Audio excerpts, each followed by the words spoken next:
Hey everybody, welcome to another episode of Mentors on Tap. I'm Steve Grinzer from Steam Driven Media, and that over there is my friend and partner, Doc Sheldon from Intrinsic Value SEO, among other things. How you doing tonight, man? Doing pretty good. Ready for summer to get back, though. It's not even December yet. I know it. Oh, thin blood and Southerners. I am not a snow bunny. I get you. I get you a lot. We're in the 50s here, and I'm running around in a t-shirt, and everybody in the area is looking at me like I'm insane. Say, at least I put on pants instead of shorts. Oh, well, we had one of our recent videos, we talked about,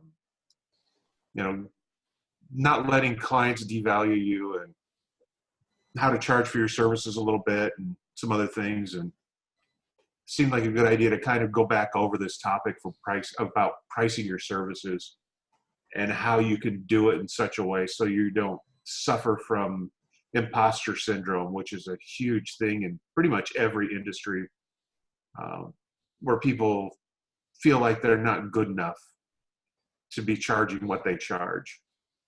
And they wind up, underbilling themselves, which in turn devalues the rest of the industry because, it's like, well, why should I pay you $75 or $100 an hour when I can pay this guy $30 an hour and he's every bit as good as you? Well, it's getting harder to say, well, it's because he's not as good as me, because a lot of these guys charging $25 and $30 an hour are really good. They're just completely underpricing themselves. And and it's not to say that, they need to raise their prices so I can raise mine, but it doesn't make sense to have, it's like plumbers. You call a plumber, it's going to cost you $125, $200 just to get them to come out to the house.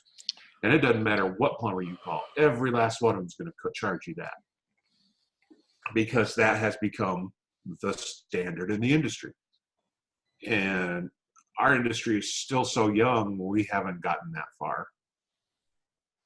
We don't have what you would consider standard pricing. What do you think? When you start talking about standard pricing, then you start getting towards the hairy edge of what some government officials would call price fixing, okay? And True.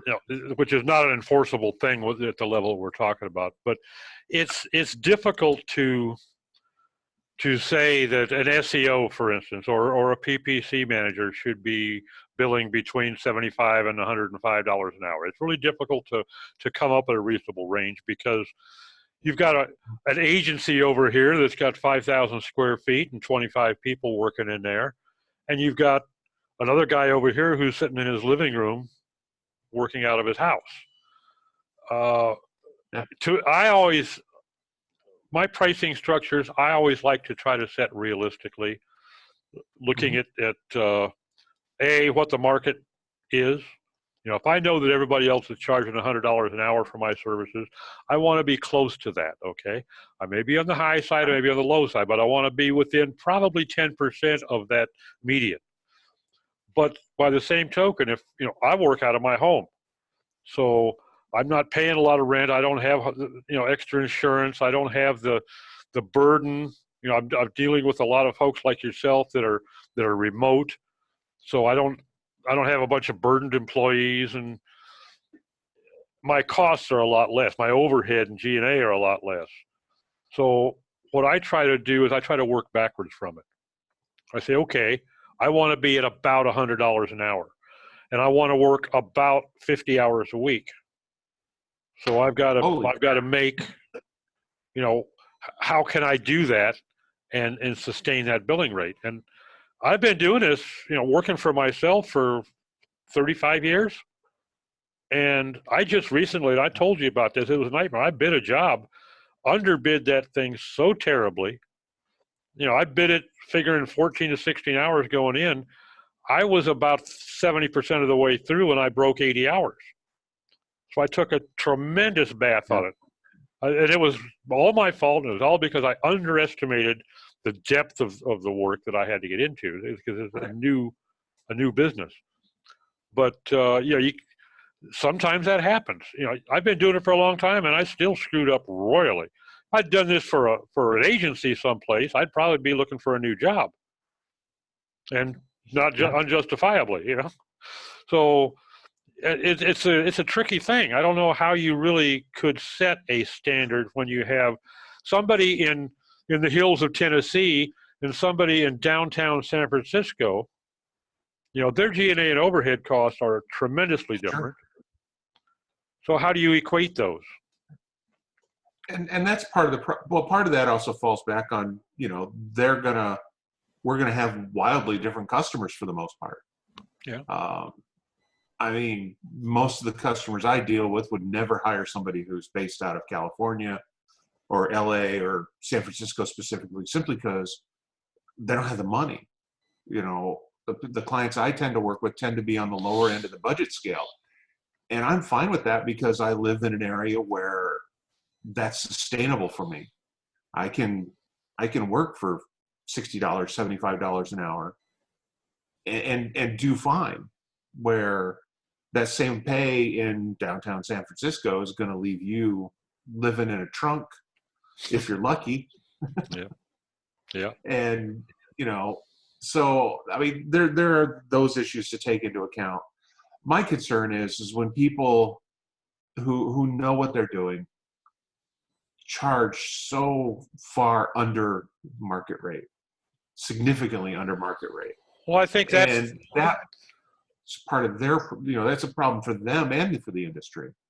Yeah, I think for folks like that, probably the most realistic, in my mind, the most realistic way to price their, to set an hourly rate, for instance, is on an expertise level.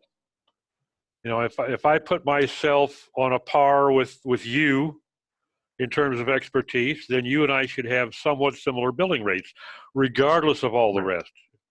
And I think that is probably the most fair overall, because when you get down to the bottom line, it's a matter of value to our clients. And what I'm, if I'm wearing pants or not because I'm sitting in my living room instead of an office, or if I'm sitting in San Francisco or New York City, or I'm sitting in the hills of Georgia, it doesn't matter to you as my client, as long as you get the success that you hired me to bring it. So paying the same on that basis, I think, is reasonable. I find that more reasonable than using things like geographic differences and cost of living for where you're sitting. I think part of this also comes down to, as I mentioned at the beginning, this imposter syndrome that so many people have, where they have a hard time admitting that they're really as good as they say everybody else says they are.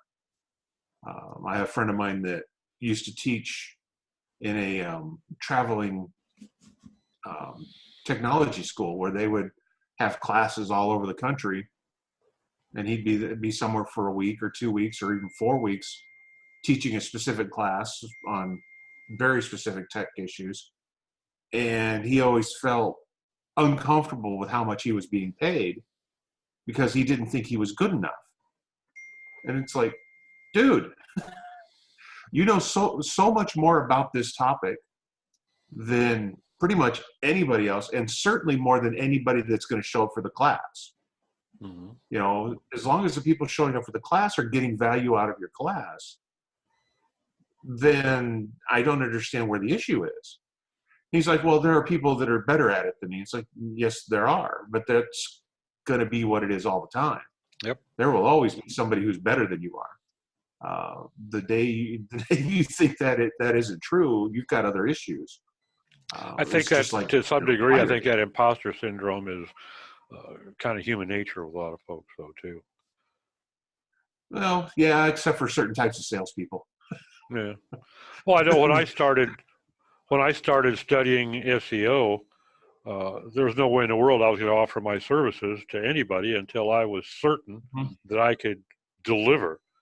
So, I mean, I studied it. I quit my consulting business and studied it full time while I was doing copywriting for 2 years before I ever took my first client.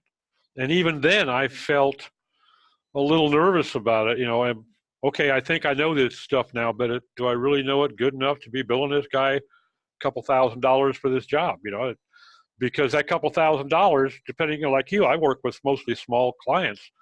That couple $1,000 was hard to let go of. Right. It's a big deal. Yeah. I know. I mean, I have a big advantage in that particular area simply because, I was building websites and doing online marketing for people before there were search engines. And so when search engines started happening, they just became something else A new to add channel. to the list. Yeah. Until, and then over time, those roles reversed to where everything's search now. Fortunately, that's starting to go away a little bit as search becomes more and more muddied. It gets a lot harder for clients.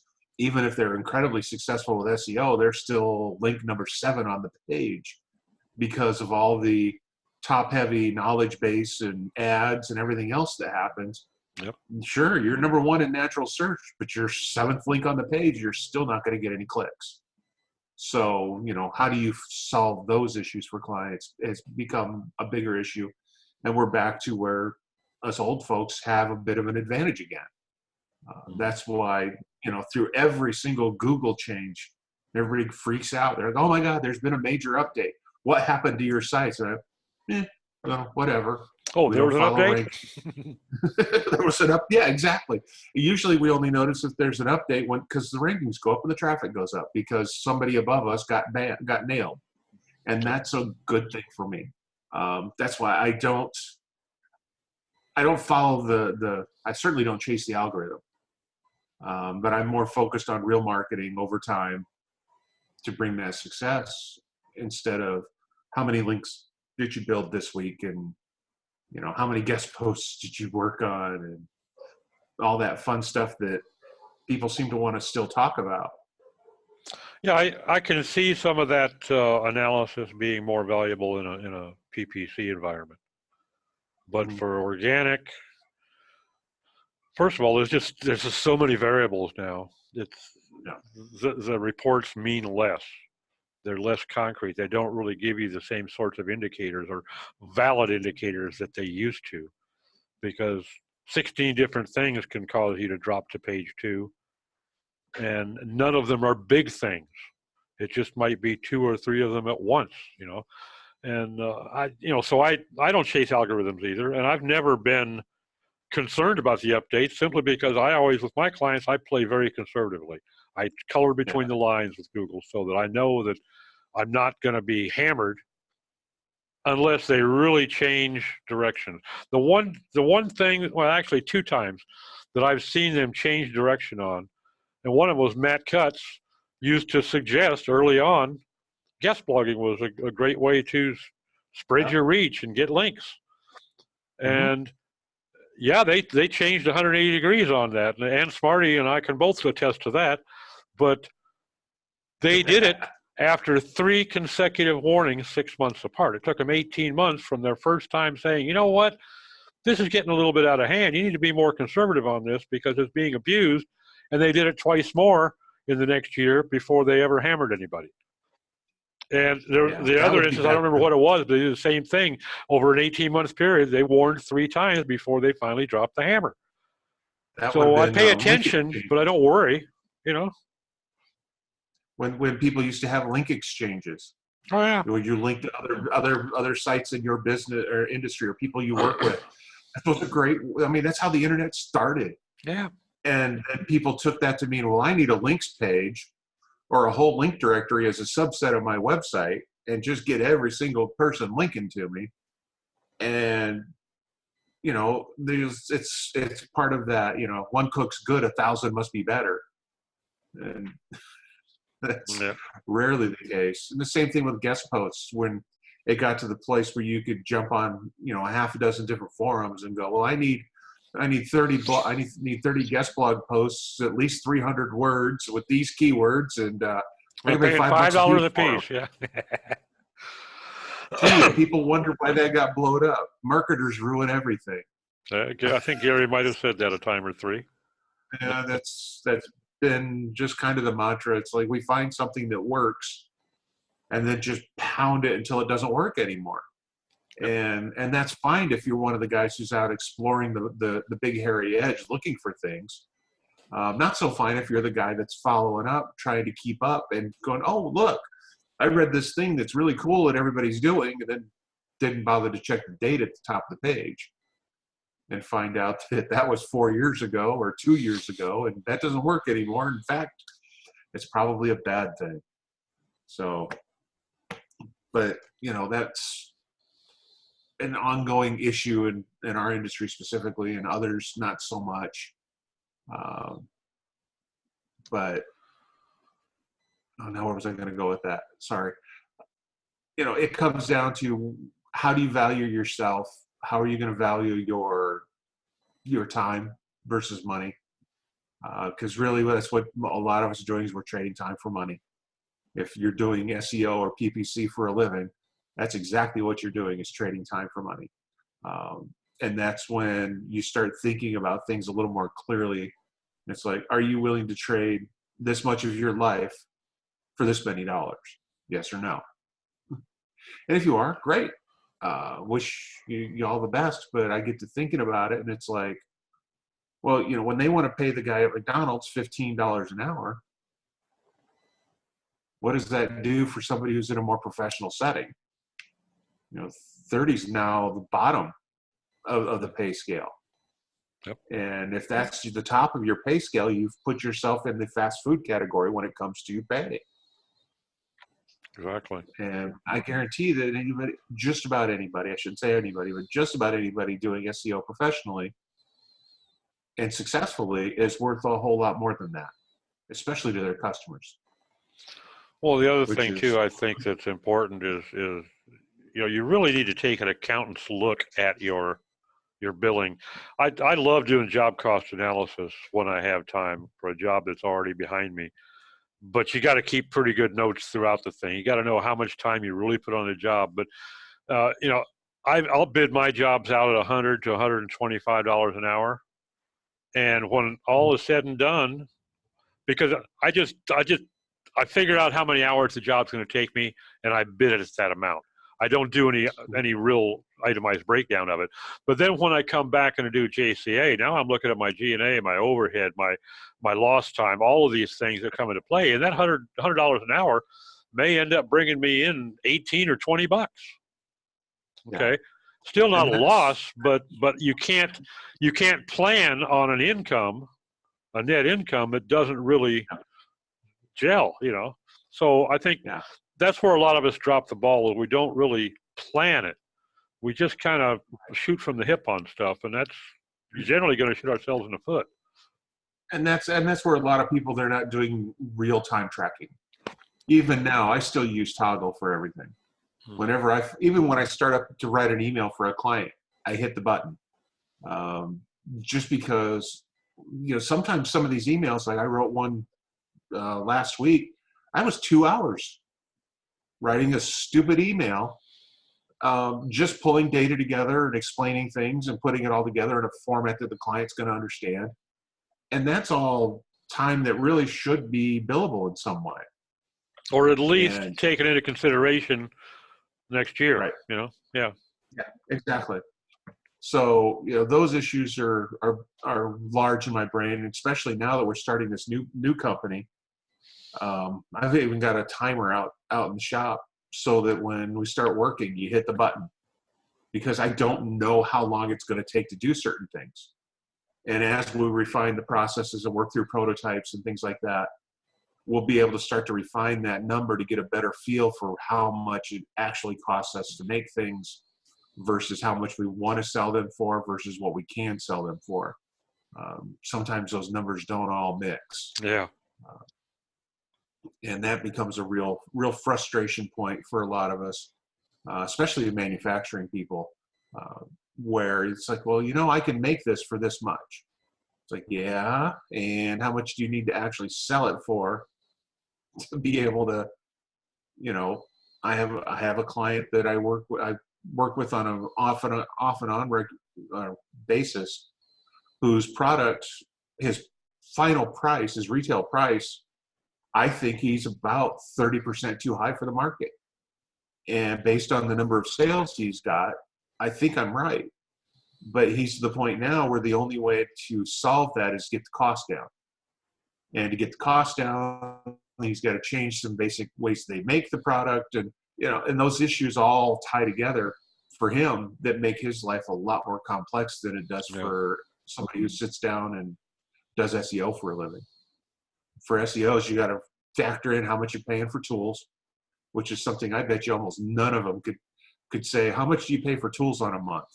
I bet you half of them couldn't tell you. But I bet they're spending more than they think they are. Yeah. I know I was. You made a similar comment several months ago, and I thought about it. I was pretty sure I was spending, I think it was $85 a month. And I went back and looked, and I was close. I was $195 a month. Yeah. I spent an extra $110 that I didn't even remember.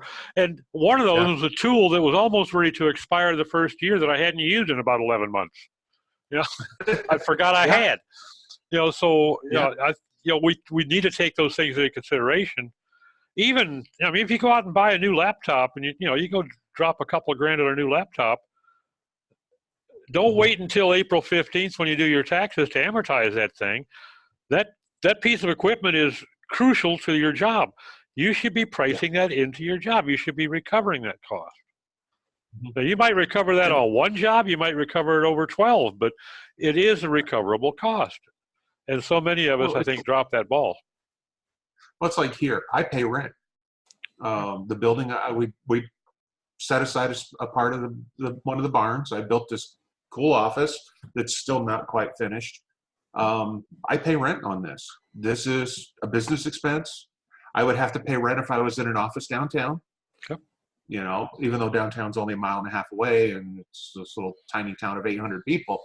And I priced the rent on this space as if I was downtown paying for it, because that's what the cost is.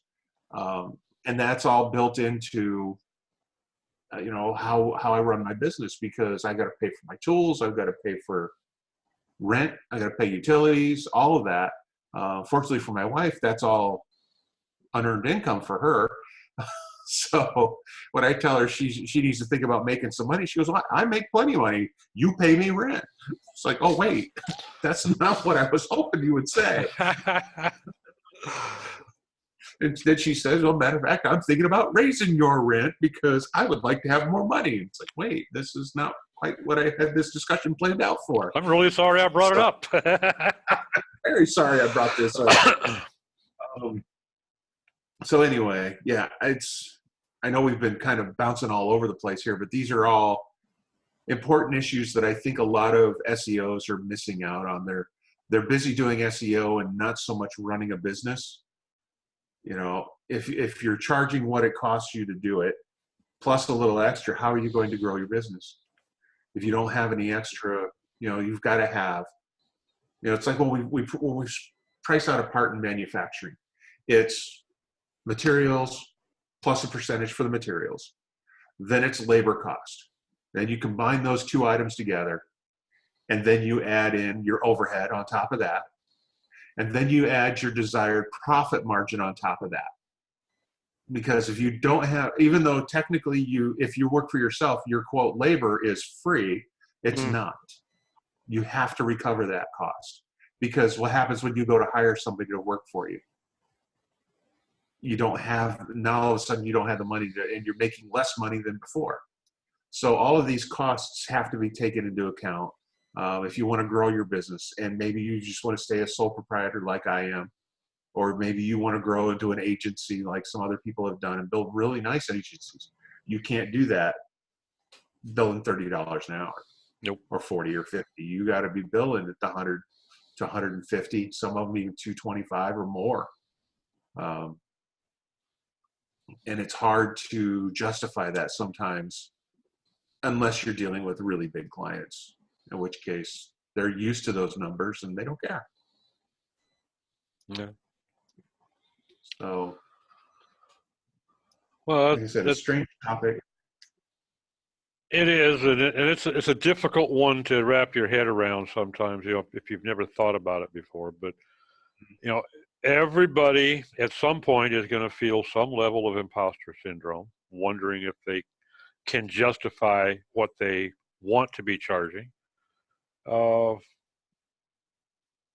sometimes you just focus on the wrong thing.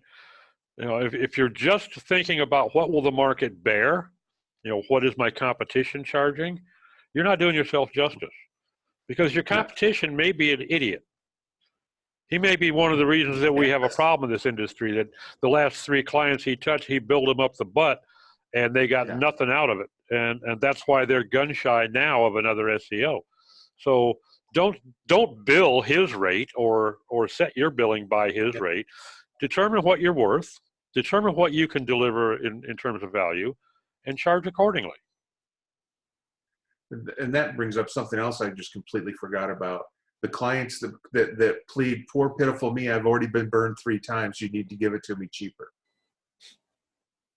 I'm really sorry that that's happened to you. I get it. No, you have to pay the rate, because actually on some of those you might want to charge them more, because you're going to be undoing a lot of damage before you can even make progress. That PETA tariff. Yeah. Or the maybe you can bill them at a rate that you're comfortable working, but now they can't afford the number of hours that's necessary. Yeah. Maybe it's like, well, okay, I can pay you the $75 an hour, but I can only afford to pay you for 10 hours a month. It's like, well, for 10 hours a month, that's not going to push the needle at all in many cases. So you have to watch out for those issues as well. And and I get it. That's why I have so many websites now, web developers. Before out of the box, you say, how much is a website going to cost me? And they just $3,000, boom, right off the top of their head. Because anything less than that is going to have problems. Yep. And I get it, unless it's a real simple brochure site, but that's a whole other issue entirely. Or you can get a client like I've got. We started to work on her website 13 months ago. And about every 3 months, I send her an email saying, hello, I'm still waiting all this information from you. And, and then about a month after that, I get an email back. I'm so sorry, but we've just been so busy. And I'm like, that's wonderful. You paid me in advance. I'm happy to not work. Let me know when you're ready. So that's another issue. Again, so much fun. So anyway, I think that's where we're going to wrap this one up today. Maybe next week we'll, after Thanksgiving, we'll have a little conversation. Maybe we can talk about some of our most entertaining client issues. Oh, Lordy. That's a fun rabbit hole to get into. And it doesn't necessarily have to be an SEO or marketing. It could be anything. We're just horror stories from the pit. I may have to share the consulting client I had that got me thrown in jail one time then. Nice.